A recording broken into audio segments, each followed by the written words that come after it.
Video को लाइक कीजिएगा और बहुत बहुत सा प्यार दीजिएगा। तो मैं अपने भजन को शुरू करती हूँ।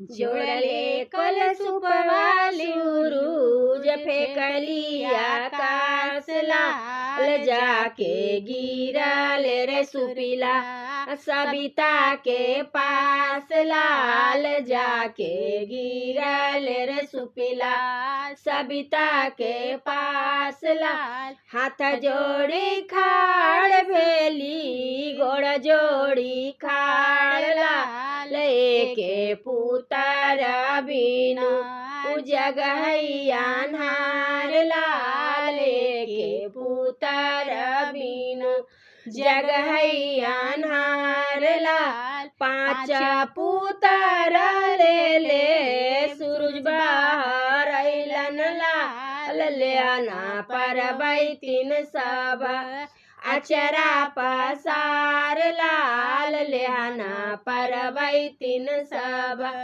अचरा पसार लाल, लेना परबै तीन सब अचरा पसार लाल। जोड़ले नरियरवा सूरुज फेंकली आकाश लाल, जाके गिरल रे नरियर सविता के पास लाल, जाके गिरल रे नरियर सविता के पास लाल। हाथ जोड़ी खाड़ भेली गोड़ जोड़ी खाड़ लाल, के पुतर बिनु जग अन्हार लाल, के पुतर बिनु जग अन्हार लाल।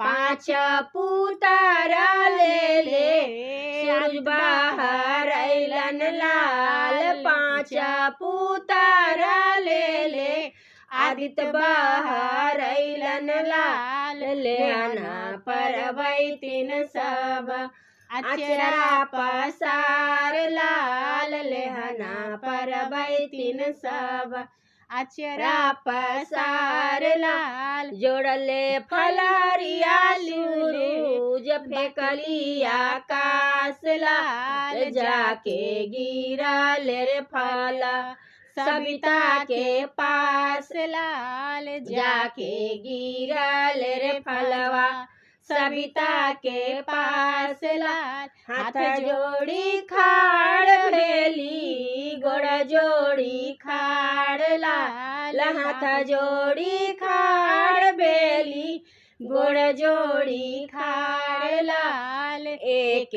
पुतर बिनु जग अन्हार लाल, एक पुतर बिनु जग अन्हार लाल। पाँच पुतर ले सूरज बाहर अइलन लाल, लेना परबै तीन सब अचरा पसार लाल, लेना परबै तीन सब अचरा पसार लाल। पाँच पुतर ले आदित्य बाहर अइलन लाल, लेना परबै तीन सब अचरा पसार लाल, लेना परबै तीन सब अचरा पसार लाल, लेना परबै तीन सब अचरा पसार लाल, लेना परबै